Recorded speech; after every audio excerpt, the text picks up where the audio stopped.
Comrades and friends, brothers and sisters, do what will should be the whole of the law. We all know that what sparked the creativity to write the book of the law was this little artifact, and that all the instructions for the discovery of this and the writing of the book itself came from Rose, at the time Alistair's wife. Or at least this is what we know by the account in the Equinox of the Gods, the Confessions, and many other papers. But are we really sure about this? Should we really trust Crowley? Should we really believe that she gave him instruction to sit for 1 hour every day for 3 days in a row to receive the book? Or that she was inspired by the invocation of the elementals of water for that matter? Or that the voice of Ivas came like from a cloud of smoke behind Crowley's left shoulders? Ladies and gentlemen, the deal is simply this. Extraordinary claims require extraordinary evidence. If we believe Alistair's extraordinary account without sheer evidence, then we must also believe in the resurrection of Christ, in the revelation of Mohammed, and that he split the moon in two, in the enlightenment of the Buddha, the reincarnation, and then in so many other miracles and revelations claimed by so many prophets, masters, and gurus, all of them like Crowley, without evidence. The choice of believing Crowley, not let's say Mohammed, is pure arbitrary and manifests also a bias in Alistair's favor and against all others. Beside that, it is well known Crowley's unbelievably funny sense of humor, and after all, he is very clear in the description of the joke at somebody's expenses that is hidden behind the Hierophant's smile in the tarot. And as we will see in a minute, also the cover page of the Book of the Law reveals a lot. So here, in the front of the Stele of Revealing, 120 years after the Kairos revelation, and after 25 years of mine of meditation and experimentation on this subject, I will provide 10 facts that we can be certain be the truth about the Book of the Law without relying on any supernatural event or situation, but just on common sense, proving also the problem we have with common sense, namely, it's not common. Ready to go? 1. Rose didn't drive Crowley to anything, or at least not in the way he says. Most likely they were simply strolling the Bullock Museum like normal tourists, and Rose noticed the stele number 666, and Crowley was genuinely inspired by her discovery. 2. During the writing of the book, Crowley didn't hear any voice at all. In the cover page of the Book of the Law, we read the truth, just the truth, and nothing else but the truth. Crowley wrote, "This is a highly interesting example of genuine automatic writing." Automatic writing is not dictation in any way, shape, or form. And so what happened?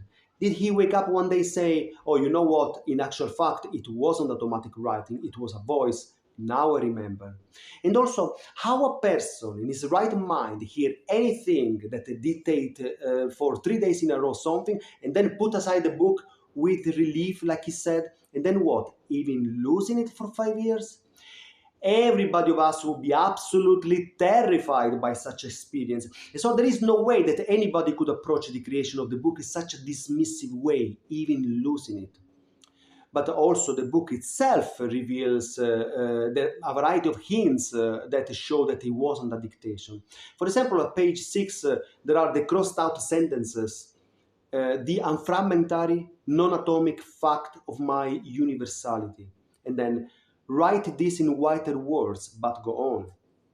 So did Ivas, the entity with wisdom beyond human experience, backtrack on such a sentence, actually dictating these words and then regretting it?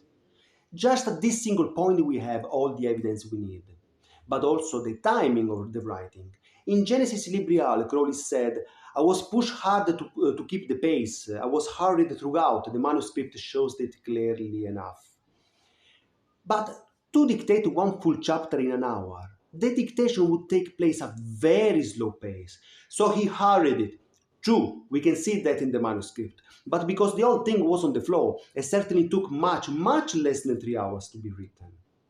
No, ladies and gentlemen, Crowley, thanks with the help of his wife, he is the only author of the Book of the Law. Let's give the devil his due.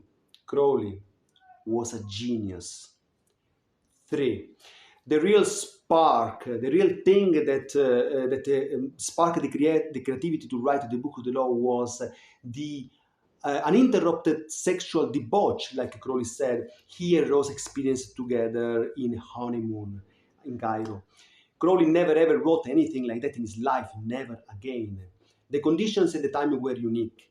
They must have experienced an explosion of passion and a remarkable match with each other, and then built the energy to an unprecedented level. And this energy eventually came down like through a funnel on the pages we know as the manuscript of the Book of the Law. Let's not forget this point, because it is one of the most important topics of this channel. This sexual energy, in its advanced form, also called spiritual child. 4. There is no such a thing as 3 different eons, and the Book of the Law does not validate something like this anyway.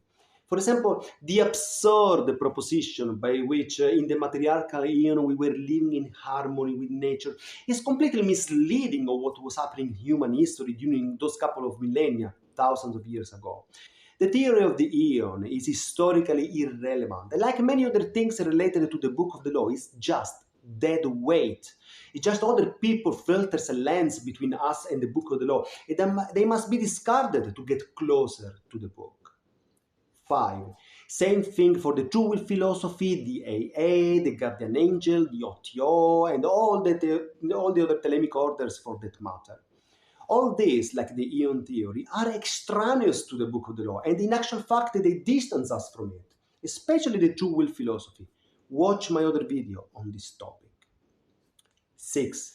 Is Al really the key and the title of the Book of the Law?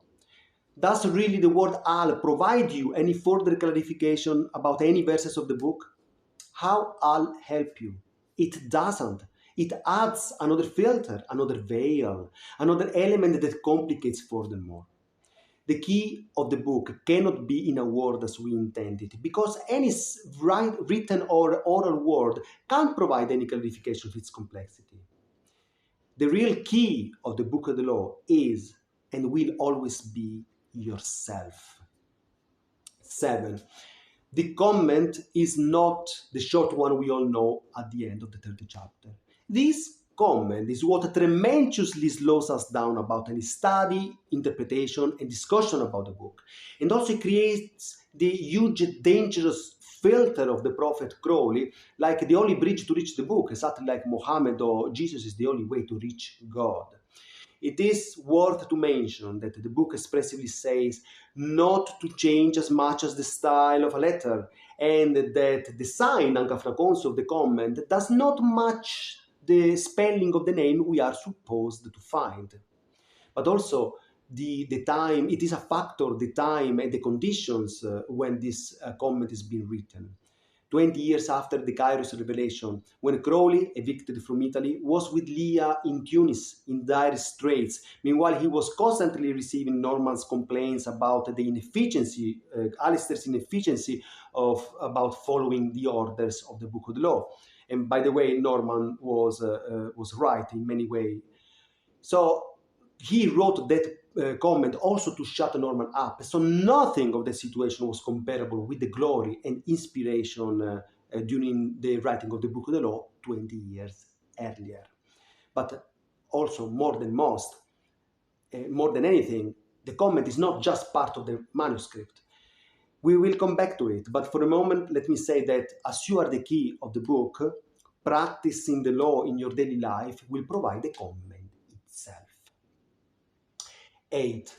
Ankh-af-na-khonsu and the Scarlet Woman aren't just Crowley and his partner of that moment. Rather, these are precise roles in a precise time, space, and conditions. So virtually any man can be Ankh-af-na-khonsu and any woman the Scarlet Woman. And in some ways and to some extent, these two are also conceivable in just one single person. So virtually and potentially, the book is referring to anyone as the prophet.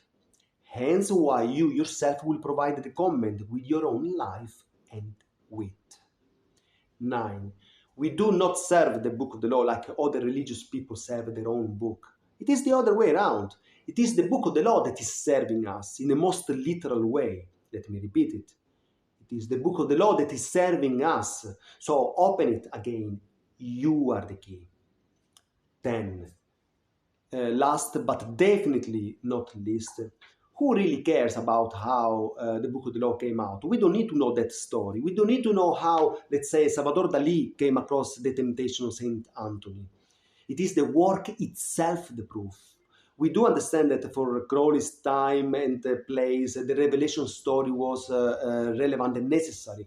But nowadays, the world in the society is unrecognizable. And also the Book of the Law is well established. So it's time to rekindle our sovereignty on the creative dimension and be aware of the fact that, like Jung said, we all are sitting under the same tree of the genius. So here you have 10 provocative but certainly true points that will undermine your belief in favor of your certainty. If you enjoyed this video, give it a like and write a comment and subscribe if you want to know more about the Book of the Law. And the loving you and the will, let me remind you, there is just one way, and that is your way. Ciao!